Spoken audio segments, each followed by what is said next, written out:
Isang mapagpalang araw po Kuya Chris at sa lahat ng inyong tagapakinig. Tawagin niyo na lang po ako sa pangalang Pedro. Tubong Sorsogon sa isang liblib na barangay. Sa lugar naming napapaligiran ng masukal na kagubatan, malawak na palayan at matarik na bangin na tila walang hanggan. Sanay na kami sa katahimikan at dilim gabi. Lumaki ako sa simpleng pamumuhay kung saan ang tanging libangan ng mga kalalakihan sa amin ay ang pagtitipon-tipon sa maliit na kubo sa tabing ilog upang mag-inuman. Bata pa lamang ako ay nahilig na ako sa alak. Nung una simpleng tagayan lang kasama ang mga kaibigan. Ngunit habang tumatagal, naging bahagi na ito ng aking araw-araw. Sa bawat pagdiriwang, kasalman o binyag o kahit walang okasyon, palaging may dahilan para magbukas ng bote. Ang aming lugar ay malayo sa kabihasnan. Kung minsan 3 oras ang lakad bago makarating sa pinakamalapit na bayan. Walang masyadong dumadaan na sasakyan at kapag gabi, tanging liwanag ng lampara at apoy mula sa mga sulo ang umaalalay sa dilim. Ang katahimikan dito ay may kasamang kakaibang bigat, lalo na tuwing hating gabi. Minsan tila may kung anong gumagalaw sa kagubatan, ngunit sanay na kami na binabaliwala ito. Sa aming bayan hindi lingid sa kaalaman ng lahat ang mga kwento tungkol sa mga aswang. May mga matatandang nagsasabing ang bundok sa gawing silangan ay tirahan ng mga nilalang na kumakain ng laman ng tao. Ngunit gaya ng nakararami, pinapadaan ko lang sa tawa ang mga ganoong kwento lalo na kapag may alak na. Noong gabing iyon, buwan ng Disyembre, malamig ang simoy ng hangin at kumakaway ang mga dahon ng niyog sa ilalim ng mapusyaw na liwanag ng buwan. Galing ako noon sa palengke sa bayan upang magbenta ng isda. Pag-uwi ko, nadaanan ko ang ilang kakilala na nagyayang uminom sa isang kubo na halos nasa gilid na ng kagubatan. Kilala ko ang halos karamihan sa kanila at may ilan ding bagong mukha na hindi ko pa nakikita. Ang ganitong tagbo ay hindi bago sa akin. Basta may alak. Siguradong nandun ako. Hindi ko na iniisip kung saan galing ang mga hindi pamilyar na mukha. Ang mahalaga sa akin ay makiinom at makipagsabayan hanggang madaling araw. Habang tumatagal ang tagayan, ramdam kong lumalalim na ang gabi. Ang liwanag ng buwan ay tila tinatakpan ng makapal na ulap at ang paligid ay unti-unting nilalamon ng kadiliman. Malamig ang simoy ng hangin ngunit may kakaibang lamig na gumagapang sa balat ko. Parang may mga hindi nakikitang daliri na dahan-dahang humahaplos sa aking likod na nagpapanginig sa buong katawan ko nang hindi ko maipaliwanag. Sa gitna ng tawanan at kantahan, napansin kong may ilang kasamahan na tila kakaiba ang kilos. Tahimik lang sila ngunit ang mga mata nila ay matatalim, parang mga matang walang buhay na tumutusok sa aking laman at naghahanap ng kahinaan sa bawat sandali. Sa tuwing magbubuhos sila ng alak sa baso ko, pakiramdam ko'y masyadong malagkit ang tingin nila sa akin. Parang sinusukat nila ang aking lalamunan, iniisip kung gaano kadali itong mapunit o masipsip ang dugo mula rito. Maya-maya pa, napansin ko ring kakaiba ang lasa ng alak. May pait na hindi normal, parang maihalong mapaklang lasa na hindi ko maipaliwanag, tulad ng lasa ng dugo na natuyo na sa bibig, o ng lupa na hinukay mula sa libingan. Ngunit dahil sanay ako sa kahit anong klase ng inumin, hindi ko na lang ito pinansin. Patuloy lang ako sa pagbuhos ng alak sa aking lalamunan. Kasabay ng pag-init ng aking katawan, unti-unti parang humihigop din ng lakas mula sa akin ang bawat lagok, na para bang ang alak ay hindi lamang inumin kundi isang lason na dahan-dahang pumapatay sa loob ko, na nagpapahina sa aking mga ugat at nagpapadilim sa aking isipan. Hindi ko na namalayang halos wala na pala akong naririnig mula sa paligid. Ang mga ingay ng tawanan at kantahan ay unti-unting napalitan ng malalim na katahimikan, isang katahimikan na parang hudyat ng kamatayan, kung saan ang tanging naririnig ko ay ang malalim na hininga ng mga taong kasama ko, na parang hininga ng mga multo na nag-aabang sa aking huling hininga. Sa sulok ng aking mata, nakita kong may isa sa kanila na nakangisi ng malapad. At sa liwanag ng gasera, napansin kong matutulis at mahahaba ang kanyang mga ngipin, na kumikislap na parang mga karayom na handang sumaksak sa aking laman at sumipsip ng dugo. Biglang bumilis ang tibok ng puso ko, na parang may kung anong kamay na pumipiga rito, na nagpapahirap sa bawat pintig. Pilit kong iniisip na baka epekto lang ito ng sobrang alak.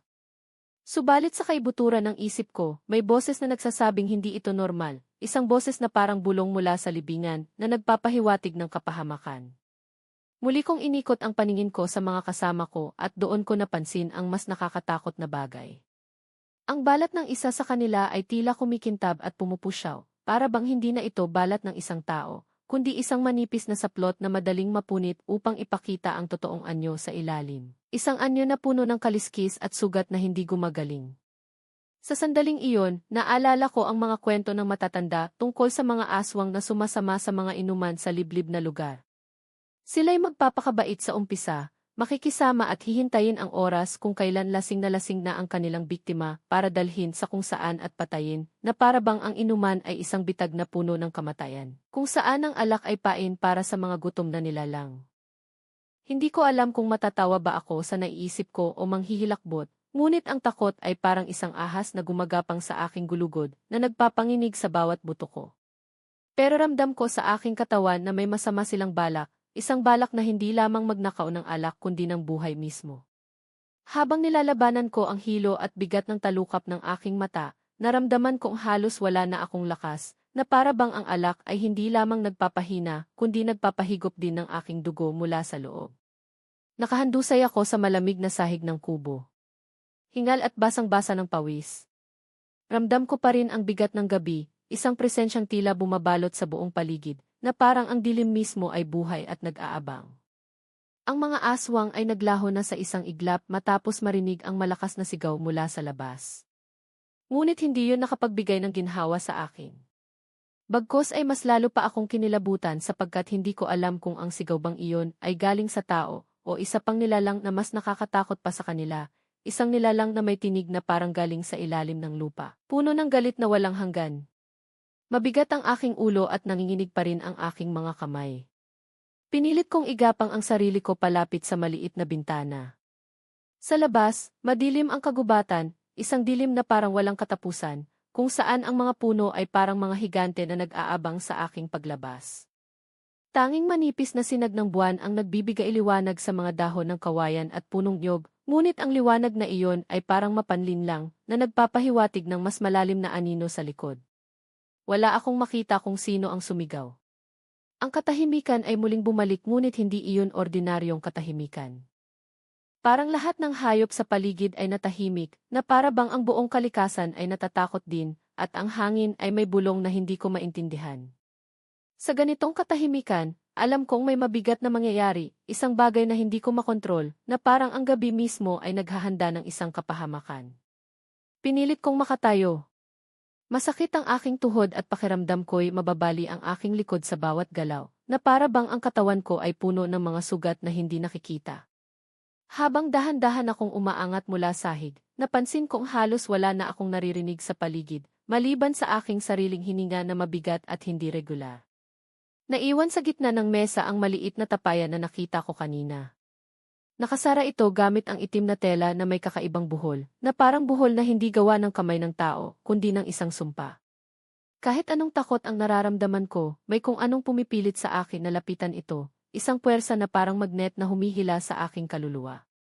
Paglapit ko, sumalubong sa akin ang masangsang na amoy na halos magpaduwal sa akin, isang amoy na parang pinaghalo ang dugo ng bagong patay at ang bulok na laman na matagal nang iniwan sa libingan.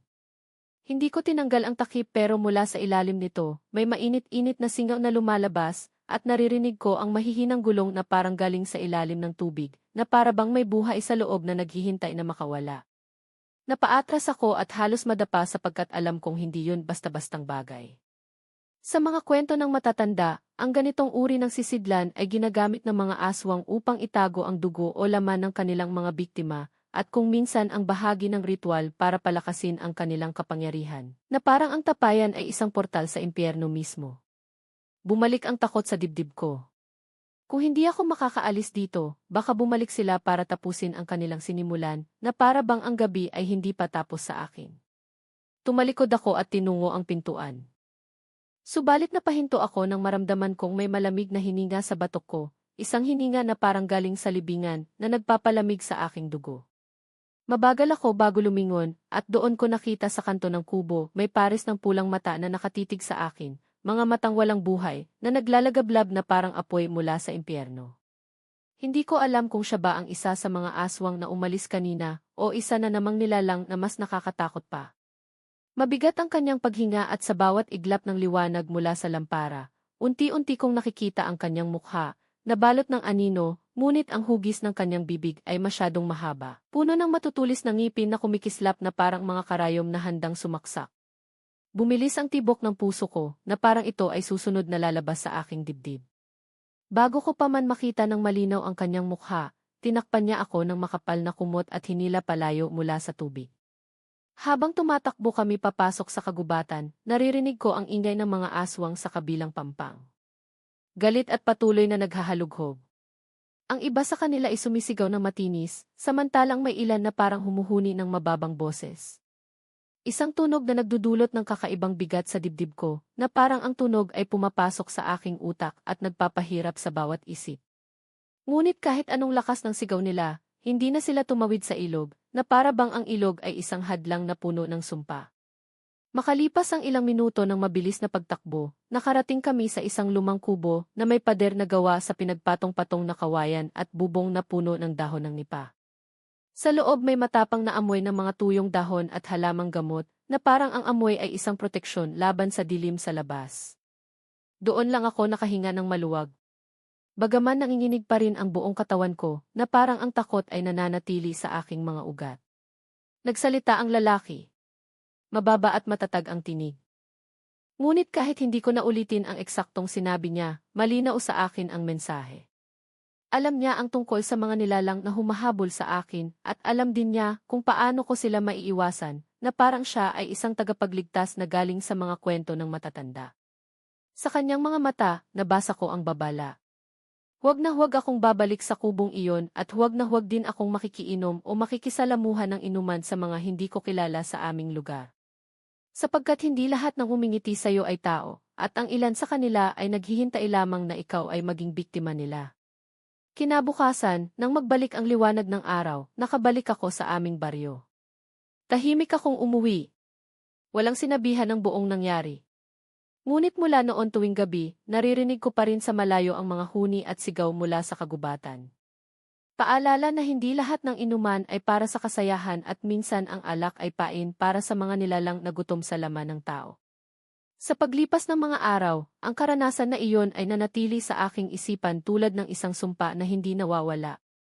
Tuwing gabi, kapag sinusubukan kong matulog, ang mga imahe ng mga matang pula at ngipin na matutulis ay bumabalik, na parang ang mga aswang ay hindi lamang nanatili sa kagubatan kundi pumapasok din sa aking panaginip. Ang aming baryo, na dati ay payapa, ngayon ay parang puno ng anino, kung saan bawat sulok ay may posibleng nagtatago.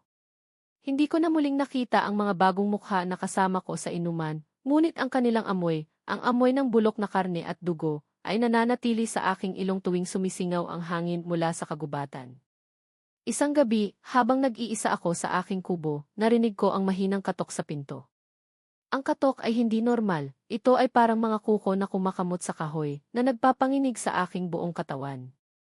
Hindi ko binuksan ang pinto, ngunit sa pamamagitan ng maliit na siwang, nakita ko ang isang pares ng pulang mata na nakatitig sa akin mula sa dilim.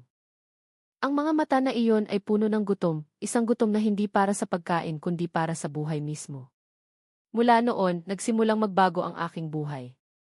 Hindi na ako nakikiinom sa mga hindi kilala, at tuwing gabi, nagsisimula akong magdasal, na parang ang dasal ay ang tanging sandigan laban sa mga nilalang na naghihintay sa dilim. Ngunit alam ko, sa kaibuturan ng aking puso, na ang mga aswang ay hindi nawawala, sila ay nag-aabang lamang ng susunod na biktima, ng susunod na inuman na magiging kanilang bitag. At sa bawat gabing dumadating, ang takot ay nananatili, na parang isang anino na hindi nawawala sa ilalim ng buwan. Isang araw, habang ako ay naglalakad sa tabing ilog, nakita ko ang isang pamilyar na mukha, isa sa mga bagong mukha sa inuman. Siya ay nakaupo sa ilalim ng puno, ngumangiti sa akin na may mga ngipin na kumikislap. Hindi ko siya nilapitan, ngunit ang kanyang tingin ay sumusunod sa akin, na parang nagpapahiwatig na ang gabi ay darating muli. Mula noon, ang ilog na dati ay lugar ng kapayapaan ay naging lugar ng takot, kung saan ang tubig ay parang nagdadala ng mga lihim mula sa kagubatan. At sa bawat alon, naririnig ko ang bulong ng mga aswang na nag-aanyaya sa akin na sumali muli sa kanilang inuman. Ngunit alam ko, kung gagawin ko iyon, ang susunod na gabi ay hindi na ako makakabalik. Ang karanasan na iyon ay nagturo sa akin na ang dilim ay hindi lamang kawalan ng liwanag kundi isang lugar kung saan ang mga monster ay nagiging totohanan. At hanggang ngayon, tuwing hating gabi, naririnig ko ang kanilang tawanan mula sa malayo, na parang naghihintay lamang ng tamang oras. Sa mga sumunod na linggo, ang baryo ay nagsimulang magbago. May mga kwento na lumalabas tungkol sa mga nawawalang tao, mga taong pumunta sa inuman at hindi na bumalik. Ang bawat isa ay nagsimulang mag-ingat, ngunit ang takot ay parang lason na kumakalat sa hangin. Isang gabi, habang ako ay natutulog, naramdaman ko ang malamig na kamay na humahaplos sa aking mukha. Pagmulat ko, wala roon, ngunit ang amoy ng bulok na karne ay nananatili sa silid. Alam ko, ang mga aswang ay hindi natatapos, sila ay bahagi ng gabi, at ang gabi ay walang katapusan. Sa huli, ang tanging paraan upang mabuhay ay huwag sumali sa kanilang laro, huwag uminom sa kanilang alak, dahil ang alak na iyon ay hindi lamang nagpapainit kundi nagpapahina rin para sa kanilang pagkain. At sa bawat gabi, iniisip ko, baka ang susunod na katok ay para sa akin. Mula nang makatakas ako sa kubo ng mga aswang, ang buhay ko ay hindi na kailanman naging pareho. Ang dating payapang gabi sa aming baryo ay nagkaroon ng kakaibang bigat, na parang ang bawat anino ay may buhay at nag-aabang. Ang mga kwento ng mga matatanda, na dati ay pinagtatawanan ko lamang habang umiinom ng alak, ay naging mga babala na ngayon ay tumatak sa aking isipan tulad ng mga karayom na bumaon sa aking balat. Ang amoy ng bulok na karne at dugo ay hindi na nawawala sa aking ilong, kahit na wala akong makitang dahilan. At sa bawat gabi, naririnig ko ang mga bulong mula sa kagubatan, mga tinig na hindi ko sigurado kung galing sa hangin o mula sa mga nilalang na naghihintay sa dilim.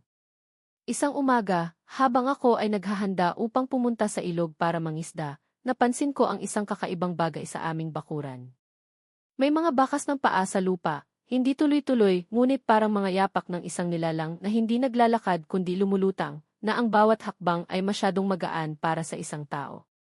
Ang mga yapak ay huminto sa harap ng aming pintuan, at doon, sa ilalim ng putik, may isang maliit na piraso ng itim na tela, katulad ng telang tumatakip sa tapayan noong gabing iyon sa kubo.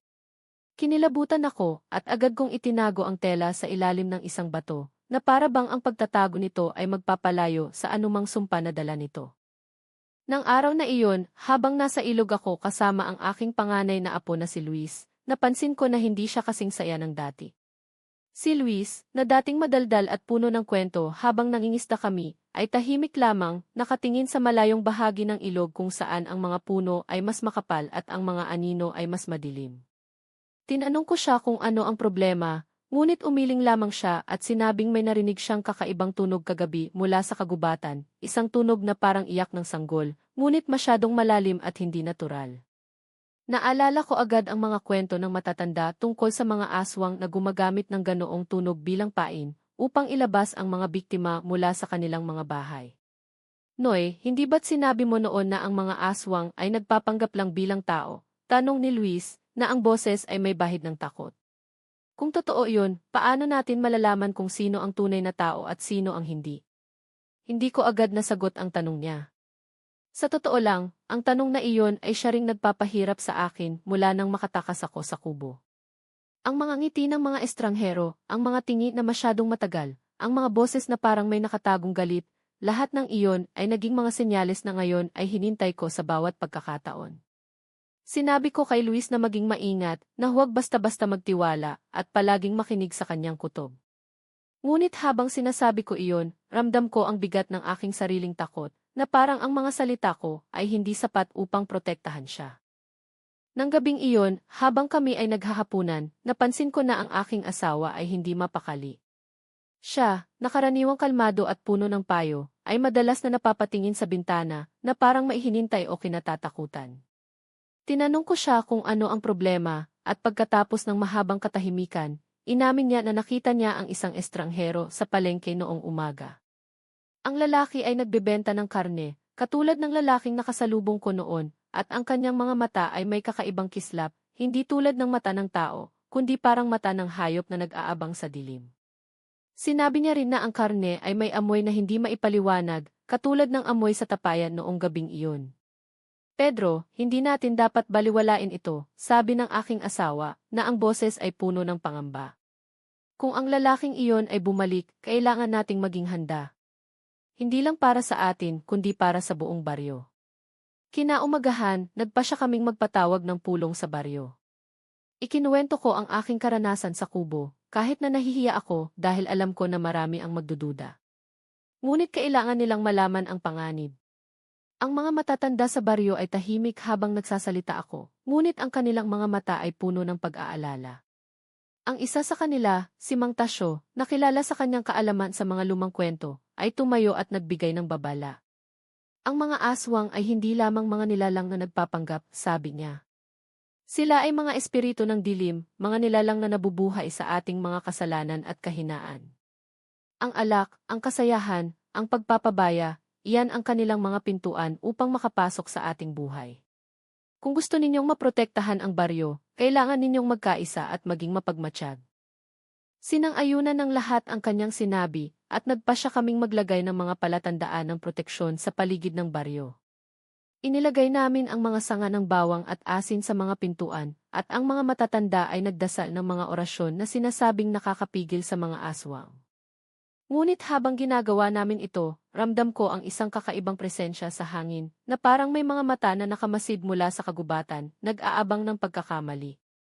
Isang gabi, habang kami ay nagbabantay sa aming bakuran, narinig ko ang isang mahinang tunog mula sa kagubatan, isang tunog na parang mga yabag, ngunit masyadong mabilis at masyadong magaan para sa isang tao.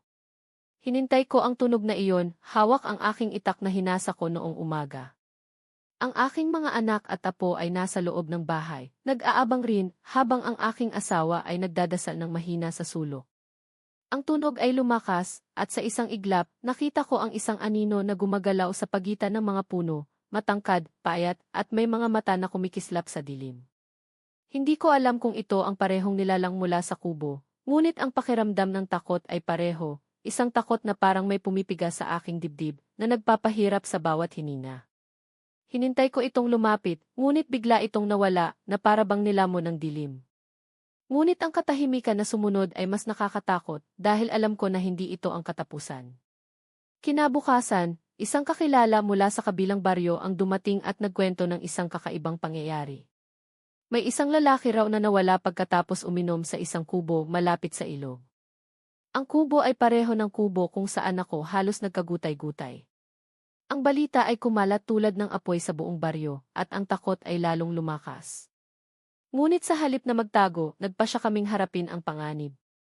Kung ang mga aswang ay naghihintay sa dilim, kailangan naming dalhin ang laban sa kanila. Naghanda kami ng mga sandata, mga itak, sibat, at mga lambat na may mga kawit na gawa sa bakal. Ang mga matatanda ay nagbigay ng mga payo tungkol sa mga paraan upang labanan ang mga aswang, ang paggamit ng asin, bawang, at mga orasyon na sinasabing nakakasunog sa kanilang balat. Nagpasya rin kaming maglagay ng mga bitag sa paligid ng baryo, mga lubid na may mga kampana upang malaman kung may paparating na hindi inaasahan. Isang gabi, habang nagbabantay ako sa labas, narinig ko ang tunog ng kampana mula sa gilid ng kagubatan. Mabilis akong tumakbo patungo doon, kasabay ng aking mga anak. Sa ilalim ng liwanag ng buwan, nakita namin ang isang nilalang na nahuli sa aming bitag, matangkad, may balat na parang kaliskis, at mga mata na pula at naglalagablab. Siya ay sumisigaw ng isang tunog na hindi ko maipaliwanag, isang tunog na parang halo ng huling hininga ng tao at ngangan ng hayop. Sinubukan naming salakayin siya, ngunit bago kami makalapit, naputol niya ang lubid at tumakas patungo sa kagubatan na para bang ang dilim mismo ang nagtago sa kanya. Mula noon, ang baryo ay naging mas maingat. Ang mga inuman ay hindi na kasing saya ng dati, at ang bawat estranghero ay sinusuri ng mabuti. Ngunit alam ko, sa kaibuturan ng aking puso, na ang mga aswang ay hindi kailanman talaga nawawala. Sila ay bahagi ng gabi, bahagi ng kagubatan, at bahagi ng takot na nananahan sa amin. Ang tanging paraan upang mabuhay ay ang maging mapagmatsyag, magkaisa, at huwag kailanman sumuko sa dilim. Tuwing umaga, kapag kasama ko ang aking mga apo sa ilog, itinuturo ko sa kanila ang mga aral na natutunan ko, ang maging maingat, ang makinig sa kanilang kutob, at ang laging magdasal. Sapagkat sa aming baryo, ang gabi ay hindi lamang oras ng pahinga kundi oras din ng panganib, kung saan ang mga ngiti ay maaaring maging mga pangil, at ang alak ay maaaring maging lason. Hanggang dito na lang po ang aking kwento, Kuya Chris. Maraming salamat sa pagbasa nito. Ako po si Pedro, ang inyong kaistorya.